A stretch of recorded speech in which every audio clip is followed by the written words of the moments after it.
दोस्तों, आज की इस वीडियो में हम आपके रेलवे एनटीपीसी में पूछे जाने वाले बहुत ही महत्वपूर्ण चीजें, ये क्या होती है आपकी करंट अफेयर। करंट अफेयर आपके किसी भी एग्जाम में हो, चाहे इंडिया का कोई भी एग्जाम हो, रेलवे का कोई भी एग्जाम हो, हर में ज्यादा वेटेज इसी का रहता है। तो आज की इस वीडियो में मैं आपको मई के जो करंट अफेयर हैं इसको कराऊंगा। बहुत तरीके से देखना दोस्तों, क्योंकि यही चीजें आपके एग्जाम में 100% देखने को मिलेगा, ये मेरी गारंटी है। क्योंकि हर एक एग्जाम में रेलवे के करंट अफेयर से संबंधित कई सारे प्रश्न देखने को मिल जाते हैं। करता हूं बिना किसी देरी के, पहला प्रश्न के चलते हैं। हाल ही में किस देश ने भारत को मास्टर ट्रेडिंग पार्टनर के रूप में घोषित किया? सीधा आंसर बताऊंगा और आगे चलेंगे, जिससे आपका समय भी बचेगा। यहाँ पास आंसर हो जाएगा आपका क्या? यूएई, यानी कि ऑप्शन नंबर बी। ठीक है, यहाँ पास आप देख सकते हैं। इसका पीडीएफ भी मैं आपको टेलीग्राम में भी आंसर दे दूंगा। ठीक है, आपका रिवीजन हो जाएगा। अगला है, किस भारतीय क्रिकेटर ने 2025 आईपीएल में सबसे ज्यादा रन बनाए? तो ये आपका आंसर हो जाएगा रोहित शर्मा ने बनाया। किसने बनाया? रोहित शर्मा ने। ठीक है, चलिए आगे चलते हैं, फटाफट करेंगे दोस्तों, आपका रिवीजन कराना है मेरे को बस। ठीक है, और अगर आप नए हो तो पूरा याद कर लेना है सभी चीजों को। ठीक है, एक दिन में हो जाएगा, पीडीएफ दे दूंगा मैं आपको। अगला है, 5 मई 2025 को भारतीय प्रधानमंत्री ने किस देश के राष्ट्रपति से मुलाकात की? याद में रखोगे, बांग्लादेश के राष्ट्रपति से मुलाकात की। ठीक है। अगला है, हाल ही में किस भारतीय राज्य ने स्मार्ट शिक्षा स्मार्ट शिक्षा योजना लॉन्च की? याद में रखोगे, किसने की थी? राजस्थान ने की। ठीक है, किसने की? राजस्थान ने की। अगला है, 5 मई 2025 को किस प्रसिद्ध भारतीय अभिनेता ने राजनीति में कदम रखा? तो ये हो जाएगा, किसने रखा है भाई? कमल हसन ने रखा है। किसने रखा है? कमल हसन ने। अगला प्रश्न है, किस भारतीय राज्य ने हाल ही में हर घर जल योजना की शुरुआत की? तो इसका जो कि आंसर है वो हो जाएगा हिमाचल प्रदेश ने, यानी कि ऑप्शन नंबर ए। ठीक है। अगला प्रश्न है, 5 मई 2025 को किस प्रसिद्ध फुटबॉल खिलाड़ी ने अपने करियर का अंत करने की घोषणा की? तो इसका जो कि आंसर है वो हो जाएगा आपका क्रिस्टियानो रोनाल्डो ने की थी, यानी कि ऑप्शन नंबर बी। ठीक है, इंपॉर्टेंट क्वेश्चन है, मैं पहले बता रहा हूँ, आपके एग्जाम में पूछा जाएगा। अगर आप इन लोग को नहीं करके जाते हो तो कोई मतलब का नहीं है आपका एग्जाम दिलाने का। ठीक है। अगले आपका, हाल ही में किस देश ने अपनी नई ग्रीन एग्रीकल्चर पॉलिसी की घोषणा की? तो ये हो जाएगा, किसने की भाई? जर्मनी ने की, ऑप्शन नंबर ए। ठीक है, क्विक रिवीजन करना, आपकी एग्जाम का डेट जब भी होगा तुरंत उसको रिवीजन करके चले जाना, आराम से 5 से 10 नंबर कहीं नहीं जाएगा आपका। ठीक है, इसी वीडियो से। ठीक है, भारत सरकार ने 2025 में किस अंतर्राष्ट्रीय संगठन के साथ ब्लू इकोनॉमी पर साझेदारी की? तो इसका जो कि आंसर है वो हो जाएगा आपका संयुक्त राष्ट्र। ठीक है।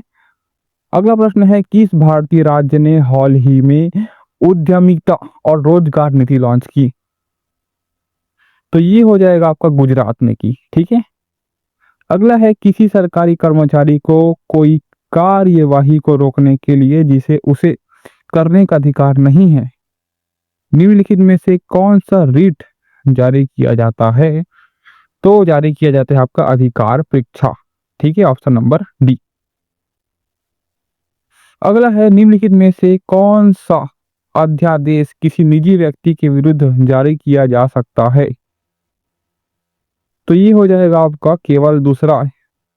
यहाँ पास क्या दिया है आपको? केवल 3 बोल रहे हैं यहाँ पास। ठीक है, क्या 3 दिखा रहा है अपने को पता नहीं, केवल 3 दिखाया आपका। अगला है, भारत में प्रतिभूति अपीलीय न्यायाधिकरण जो कि एसएटी की स्थापना किस वर्ष हुई? तो ये हुई थी आपकी 1992 में। कब हुई थी? 1992 में। अगला है, भारत में सबसे बड़ा अपीलीय न्यायालय कौन सा है? तो ये हो जाएगा आपका उच्चतम न्यायालय। ठीक है। अगला है, अंतिम अपीलीय न्यायालय कौन सा है? तो वो हो जाएगा आपका उच्चतम न्यायालय। अगला है, खालिस्तान का मतलब है कि सर्वोच्च न्यायालय मामले और उसमें शामिल कानूनी मुद्दों पर पुनर्विचार करेगा। तो ये हो जाएगा आपका अपीली क्षेत्राधिकार में। ठीक है। अगला है, भारतीय संविधान के किस अनुच्छेद की विवेकाधीन शक्ति के तहत भारत के सर्वोच्च न्यायालय ने यौन कार्य को पेशे के रूप में मान्यता दी है? तो ये हो जाएगा आपका अनुच्छेद 142।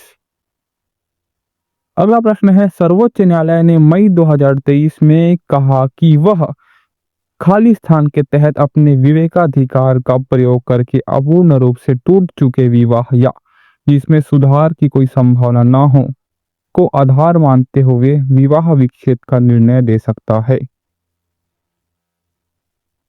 तो इसका आंसर है आपका ऑप्शन नंबर ए, भारतीय संविधान के अनुच्छेद 142 में।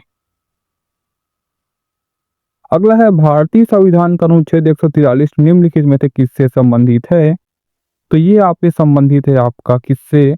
उच्चतम न्यायालय से परामर्श करने की राष्ट्रपति की शक्ति से। अगला प्रश्न है, खाली स्थान के अनुसार भारत का राष्ट्रपति लोकहित या संविधान की व्याख्या से संबंधित किसी विषय को सर्वोच्च न्यायालय के पास परामर्श के लिए भेज सकता है। तो ये हो जाएगा दोस्तों अपीली क्षेत्राधिकार। अगला प्रश्न है, निम्नलिखित में से वे व्यक्ति कौन है जो अनुच्छेद 143 के अधीन किसी मामले को सलाहकारी राय के लिए भारत के उच्चतम न्यायालय को भेज सकते हैं? तो ये है आपके भारत के राष्ट्रपति। अगला प्रश्न है, विधि के प्रश्न पर भारतीय सर्वोच्च न्यायालय से परामर्श लेने का अधिकार किसको है? तो ये है आपके राष्ट्रपति को। तो चलिए दोस्तों, आज के लिए बस इतना ही।